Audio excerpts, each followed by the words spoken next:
Marta Ortega, la hija de Amancio Ortega, fundador de Inditex, reemplazará como presidente de la compañía a Pablo Isla, quien probablemente sea uno de los mejores directivos del mundo. ¿Irracionalidad? ¿Arbitrariedad? ¿Falta de meritocracia? Veámoslo.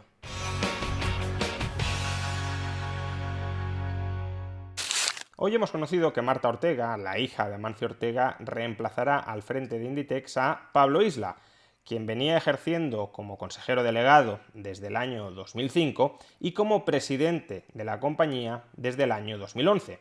Bajo la batuta de Pablo Isla, Inditex ha triplicado su tamaño. Hoy, Inditex en gran medida es lo que es gracias a Pablo Isla. Y claro, después de conocer la noticia, después de conocer que la hija de Amancio Ortega reemplazará a Pablo Isla como presidente de la compañía, las críticas no se han hecho esperar. ¿Qué tipo de críticas? Pues básicamente que el capitalismo es un sistema con las cartas marcadas, donde los hijos de son los que llegan a las más altas magistraturas directivas al margen del mérito que hayan exhibido para ocupar esos puestos, para ocupar esos cargos de dirección. Por ejemplo, Íñigo Errejón ha publicado en Twitter: la hija de Amancio Ortega sustituirá a su padre al frente de Inditex. O Errejón no sabe que Amancio Ortega no estaba al frente de Inditex, o cree que Marta Ortega es hija a la vez de Amancio Ortega y de Pablo Isla. Pero bueno, dejando este detalle insignificante de lado, añade Errejón: la meritocracia son los padres, literalmente. Y Pablo Echenique, por supuesto, tampoco ha podido resistirse a revolcarse en ese charco. Y ha escrito: la inmensa mayoría de las personas trabajadoras nunca dejan de serlo, aunque se esfuercen muchísimo y se maten a trabajar. La inmensa mayoría de los millonarios lo son porque han heredado. La meritocracia son los padres. Bien, vamos a reflexionar un poco sobre esto. ¿Tiene algún sentido que Marta Ortega sustituya a Pablo Isla al frente de Inditex? Para responder a esta pregunta hemos de entender dos conceptos que son claves, que son cruciales en cualquier sistema económico a la hora de decidir cómo se organiza ese sistema económico. Me refiero al concepto de control residual sobre una empresa y me refiero al concepto de ingreso residual sobre una empresa. En otras palabras, ¿quién decide sobre aquello que no está expresamente regulado en algún texto normativo, sea la ley o sean los contratos? Si surge algún problema, si surge alguna contingencia que no estaba expresamente prevista en la ley o en un contrato, ¿quién es el que tiene la capacidad de decidir qué debe hacerse? Pues bien, la persona que decida qué debe hacerse es la que posee el control residual. ¿Y qué es el ingreso residual? Pues es aquella parte del excedente productivo que resta en la empresa después de que ésta ya haya pagado a todos sus proveedores, después de haber pagado todos los salarios, después de haber pagado por todos los suministros que recibe una compañía, después de haber soportado, por tanto, todos los gastos vinculados a la actividad empresarial. Lo que resta dentro de la empresa es el ingreso residual. ¿Y ese ingreso residual de quién es? ¿A quién se lo debemos entregar? ¿A quién le corresponde? En una sociedad socialista, el ideal organizativo es que el ingreso residual le corresponda al conjunto de la sociedad, es decir, que se distribuya entre todos los ciudadanos, y que el control residual caiga en manos de aquellos gestores que sean los más eficaces a la hora de dirigir una empresa. Dado que toda la sociedad no puede dirigir una empresa, dado que hay que delegar, se plantea que los más hábiles, los más capaces, los mejores gestores deberían ser los que administraran las empresas públicas, los que maximizaran la producción y, después de haber remunerado pues, a todos los trabajadores que participan en la empresa, el ingreso residual, el beneficio, lo que queda, que se distribuya entre el conjunto de la sociedad. Sin embargo, este modelo organizativo tiene problemas muy evidentes. Primero, no hay un método de selección de las personas más valiosas que sea indisputablemente preferible a otro. ¿Cómo seleccionamos a los mejores gestores empresariales en un sistema socialista? ¿A través de un concurso público? ¿A través de una oposición? ¿Y qué nos garantiza que aquellos que hayan reunido mayores méritos para el concurso o que hayan sacado una mejor nota en la oposición serán quienes mejor gestionen una determinada empresa? Todos sabemos que el conocimiento teórico no necesariamente implica conocimiento práctico.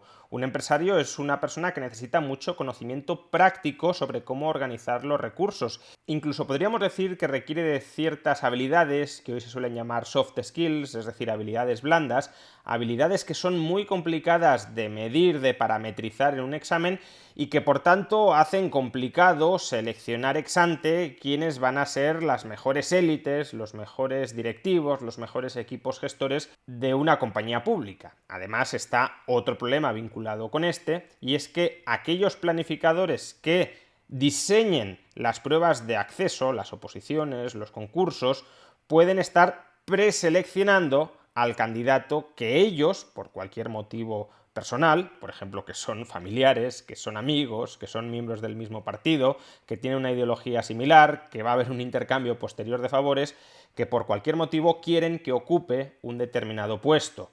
Por tanto, realmente se puede diseñar la prueba para que dé el resultado que quien diseña la prueba quiere que dé. Este es un primer problema al que se enfrentan los métodos de selección objetiva de méritos dentro de un sistema socialista. Pero luego hay otro problema que incluso es más importante. En la medida en que no coincide el control residual sobre una empresa y el ingreso residual sobre esa empresa, se generan una serie de incentivos perversos. Por muy bien que lo hagan los directivos que han llegado a lo más alto de la compañía, el ingreso residual que generen no será para ellos, sino que será para el resto de la sociedad. Con lo cual, a lo mejor no les interesa a los directivos maximizar el ingreso residual, a lo mejor les interesa maximizar su tiempo libre, a lo mejor les interesa minimizar el esfuerzo, a lo mejor les interesa minimizar el riesgo de experimentar, porque si yo como directivo de una empresa pública pruebo nuevas combinaciones de factores y fracasan, el marrón si me lo como yo, pero si tienen éxito, el éxito se redistribuye entre el resto de la sociedad y yo apenas retengo nada de ese valor, de todo ese valor que he generado. Además, fijémonos que desde fuera es muy difícil evaluar todos estos parámetros. ¿Cómo sabemos si un directivo se está esforzando todo lo que podría esforzarse? ¿Cómo sabemos si realmente está trabajando duramente o podría trabajar todavía más duramente o no? Podemos ver si le echa horas aparentemente, pero no la calidad de las horas que le está echando. No sabemos todo el valor adicional que podría generar si él quisiera generarlo. Y por tanto, como es muy complicado controlar externamente, porque no estamos en su cabeza, si un determinado directivo lo está haciendo bien o simplemente está calentando el sillón aparentando que hace, es tan problemático que se generen esos incentivos perversos derivados de que el control residual no coincide con el ingreso residual. En la medida en que el ingreso residual no coincide, no va a parar a quien tiene el control residual, quien tiene el control residual puede torcer la organización empresarial para parasitar a la propia organización empresarial en su propio privativo provecho. Puede intentar obtener ingresos, obtener rentas que no sean de tipo monetario, porque las de tipo monetario van a parar a los titulares del ingreso residual, al conjunto de la sociedad, sino otro tipo de rentas en especie, en forma, como decía, de tiempo libre, estatus, subordinados, colocación de amigos, de familiares, de correligionarios, etc. ¿Cuál es la solución que han adoptado las sociedades capitalistas al problema de determinar quién debe poseer el control residual y al problema de determinar quién debe poseer el ingreso residual? Pues básicamente que tanto el control residual como el ingreso residual le corresponden a aquella persona que ha creado la compañía. En el sistema capitalista cualquier persona puede intentar crear una empresa. Habrá empresas que triunfen y habrá otras que fracasen, pero en todo caso el ingreso residual y el control residual le corresponde a quien ha financiado y creado esa empresa. Con esto se consigue solventar los dos problemas anteriores. En primer lugar, ¿cómo seleccionamos a los mejores directivos? No los selecciona nadie en concreto, los selecciona el mercado. Una persona puede no tener estudios, pero tener muy buena intuición, muy buen olfato, muy buenas habilidades directivas. Puede promover la creación de una pequeña empresa. Si es una buena idea, si es un buen modelo de negocio, esa empresa puede crecer, puede ir escalando, y en la medida en que esa persona siga gestionando bien, siga administrando bien la empresa, siga generando valor para el consumidor, esa empresa crecerá. Es decir, que será el mercado quien ha seleccionado que esa persona es un buen directivo para la empresa. Porque en cambio, si otra persona con muchísimos estudios, con muchísimo conocimiento, crea una empresa y la empresa fracasa, el mercado también ha seleccionado que esa persona no debe dirigir la empresa porque no ha sido capaz de generarle valor. Si lo queremos, es un poco parecido a la evolución versus el diseño inteligente. En el diseño inteligente parece que tiene que ser alguien quien diseñe las mejores adaptaciones biológicas al entorno. Tiene que ser alguien muy sabio y tiene que ser capaz de dar con la tecla exacta de cuáles son las mejores adaptaciones biológicas al entorno. Con la selección natural no es nadie en concreto que diseña una adaptación, sino que son las mejores adaptaciones las que competitivamente sobreviven y preponderan. No hay ninguna mente superior que establezca quién tiene que dirigir una empresa o no dirigirla, ni tampoco qué adaptaciones biológicas tienen que prosperar y cuáles no, sino que es el propio proceso de mercado, el propio proceso de la selección natural, quien selecciona en el conjunto qué adaptaciones, qué directivos son buenos, qué adaptaciones, qué directivos son malos. Y a la vez, en la medida en que el control residual le corresponde a la misma persona que tiene el ingreso residual, esa persona tiene todos los incentivos del mundo a gestionar bien su empresa, porque si la gestiona muy bien, si maximiza la generación de valor para el consumidor, quien se va a beneficiar en primera instancia es el mismo. Su empresa se va a revalorizar y como su empresa es suya, como los ingresos residuales le corresponden a él se va a enriquecer. Y en cambio, si toma malas decisiones empresariales, como por ejemplo colocar a sus amigos, como por ejemplo no esforzarse, como por ejemplo multiplicar los gastos y multiplicar la plantilla para que él se sienta más cómodo dirigiendo, todas esas pérdidas, todas esas ineficiencias las va a soportar él contra su patrimonio. Por tanto, es un despilfarro social que le perjudica en primera instancia a él mismo. Ahora bien, en el capitalismo, quien posee el control y el ingreso residual sobre una empresa también puede tomar la decisión de subcontratar la dirección, la gerencia, la administración de una empresa a una tercera persona, delegando las decisiones más importantes que deberían recaer bajo la esfera del control residual. Eso es lo que hizo esencialmente Amancio Ortega durante muchos años con Pablo Isla. En lugar de ser Amancio Ortega quien tomara las decisiones ejecutivas sobre el rumbo que debía tomar Inditex, contrató a un gestor profesional, a Pablo Isla, para que maximizara el valor de Inditex, para que hiciera crecer positivamente a la empresa. En estos casos no es que se rompa totalmente el nexo entre el control residual y el ingreso residual, dado que Amancio Ortega, como accionista mayoritario, sigue teniendo la última palabra sobre quién ocupa la dirección de Inditex y por tanto él es responsable de quién está al frente de la compañía, de los aciertos, de los fracasos, de quién está al frente de la compañía, y a su vez el propio Amancio Ortega, como accionista mayoritario de Inditex, también recibe la mayor parte de los beneficios o de los perjuicios de aquellas decisiones que tome aquella persona que él ha nombrado. Si Pablo Isla es un buen gestor, quien se enriquecerá más es Amancio Ortega. Si Pablo Isla es un mal gestor, quien se empobrecerá más es Amancio Ortega, que es en última instancia quien lo ha nombrado. Y es en última instancia quien lo ha nombrado porque es Amancio Ortega quien disfruta del control residual. Y es Amancio Ortega en última instancia quien disfruta de los beneficios o sufre los perjuicios de las decisiones de Pablo Isla porque es en última instancia Amancio Ortega quien obtiene el ingreso residual. Aún así, no obstante, es cierto que una vez nombras como presidente de la compañía a alguien que no es el accionista mayoritario o que no es un accionista significativo de la empresa, los incentivos comienzan a pervertirse. Amancio Ortega no tiene forma de controlar, no tiene forma de saber, porque no está en la cabeza de Pablo Isla, si cuando Pablo Isla toma una determinada decisión ejecutiva, Pablo Isla está tomando la decisión que él considera que va a maximizar el valor de Inditex a largo plazo, o si en cambio está tomando aquellas decisiones que van a maximizar su salario, su prestigio social, su futuro profesional, su colocación de amigos, que van a minimizar su tiempo de trabajo, su esfuerzo.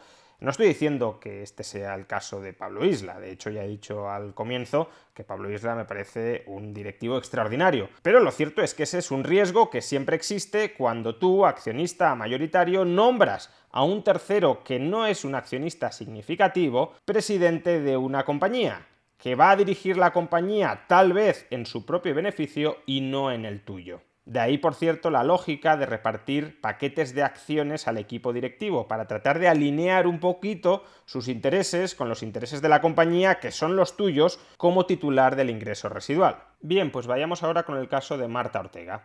Marta Ortega, dentro de algunos años, esperemos que muchos, pero dentro de algunos años se convertirá en la accionista mayoritaria de Inditex, porque su padre, Amancio Ortega, repartirá su patrimonio entre sus dos hijas y ya ha dejado claro que el control mayoritario de Inditex le corresponderá a Marta Ortega. ¿Por qué Amancio Ortega tiene la potestad de decidir quién heredará la compañía? Pues porque Amancio Ortega, ya lo hemos dicho, tiene el control residual sobre Inditex y dentro de ese control residual también está la potestad de transferir ese control a quien Amancio Ortega escoja, y ha elegido a Marta Ortega. En este sentido, Marta Ortega, como perceptora futura de un enorme patrimonio, tenía dos opciones: o sentarse en un sillón y vivir de rentas, básicamente confiarle la gestión de Inditex a Pablo Isla u a otra persona confiando en que lo seguirán haciendo muy bien, o arremangarse y coger las riendas de la compañía, dado que todo su patrimonio está invertido en esa empresa. Y por tanto, si todo tu patrimonio, y además un muy cuantioso patrimonio,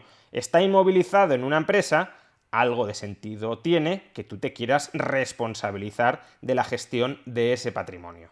Máxime si tenemos en cuenta que Pablo Isla tiene 57 años y Marta Ortega tiene 37 años. Es decir, que Pablo Isla quizá en 10, 15 años se quiera jubilar. Una fecha en la que Marta Ortega tendría unos 50 años y en la que todavía le restarían otros 30, 40 o 50 años de vida. Si Pablo Isla se jubila dentro de 10 o 15 años, es decir, después de haber llevado alrededor de 30 años al frente de la empresa, ¿sería muy sencillo buscar a un sustituto que estuviera a la altura y que administrara la empresa con tanta lealtad hacia sus accionistas mayoritarios como lo ha hecho Pablo Isla? Porque además no olvidemos que Pablo Isla ha administrado la compañía con lealtad también porque Amancio Ortega estaba dentro del Consejo de Administración. Amancio Ortega se conoce muy bien la compañía, la creó él y en un primer momento la engrandeció él, y por tanto Amancio Ortega tiene cierto conocimiento interno para evaluar si las decisiones que toma Pablo Isla son decisiones que van en pos de la empresa o que van en pos de su beneficio particular, de su beneficio personal. Pero si Marta Ortega no ha estado nunca al frente de Inditex, si no conoce bien sus interioridades, si no ha tenido que tomar decisiones ejecutivas dificilísimas, ¿cómo va a evaluar si Pablo Isla está tomando buenas o malas decisiones? ¿O cómo va a evaluar si el sucesor de Pablo Isla, que como digo, quizá no sea una persona tan leal como Pablo Isla con respecto a Amancio Ortega, está tomando buenas o malas decisiones? Pues si no has estado al frente del barco, te será muy complicado hacerlo. Y quizá el próximo presidente, el próximo consejero delegado, dado que tú no estás sobre el terreno tomando decisiones, se esté aprovechando de ti, te esté arruinando y tú ni siquiera estás siendo consciente de todo ello. Así que, en definitiva, la decisión que ha adoptado Marta Ortega de tomar las riendas de Inditex es una decisión arriesgada, porque Pablo Isla es un profesional de primer nivel, un profesional que ha convertido a Inditex en lo que es ahora mismo, y por tanto, prescindiendo de sus servicios, quizá te estés arruinando. Si tú no eres capaz de hacerlo tan bien como Pablo Isla, quien se va a arruinar eres tú, que ha decidido reemplazar a Pablo Isla, pero al mismo tiempo es una decisión valiente y consecuente. Tiene sentido que una empresa quiera gestionar directamente su propio patrimonio, que quiera gestionar directamente Inditex en lugar de delegar las decisiones cruciales sobre el futuro de Inditex y por tanto sobre el futuro de tu patrimonio en una tercera persona en la que no sabes si puedes confiar. La izquierda se está quejando mucho de la falta de meritocracia en esta decisión, pero es que si Marta Ortega no toma buenas decisiones al frente de Inditex, es decir, si ella misma se ha colocado para un cargo en el que no está cualificada, quien se va a arruinar por esa decisión es la propia Marta Ortega. Quien va a internalizar los costes de su falta de talento es esencialmente la propia Marta Ortega, y por eso Marta Ortega tendrá incentivos para hacerlo bien.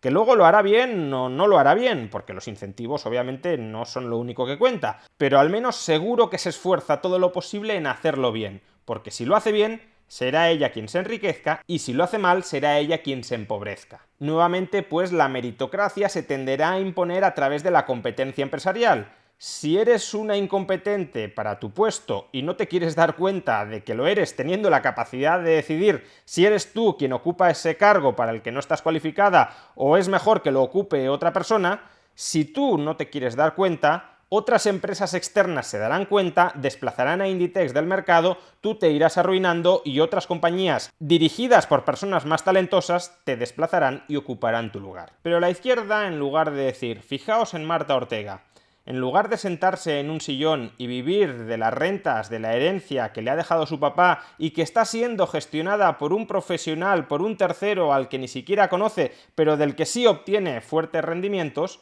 en lugar de seguir el camino fácil, ha decidido empoderarse y convertirse en presidenta de la primera compañía española. Ha decidido responsabilizarse de su patrimonio. Ha decidido demostrar en el mercado que sí merece el patrimonio que ha recibido de su padre. Porque si no lo merece, si no tiene talento para gestionar ese patrimonio se le irá esfumando. En lugar de valorar su emprendimiento, su arrojo, su valentía, su independencia, incluso su feminidad, la izquierda española ha decidido echar pestes sobre ella porque lo único que mueve a nuestra izquierda es la bilis anticapitalista.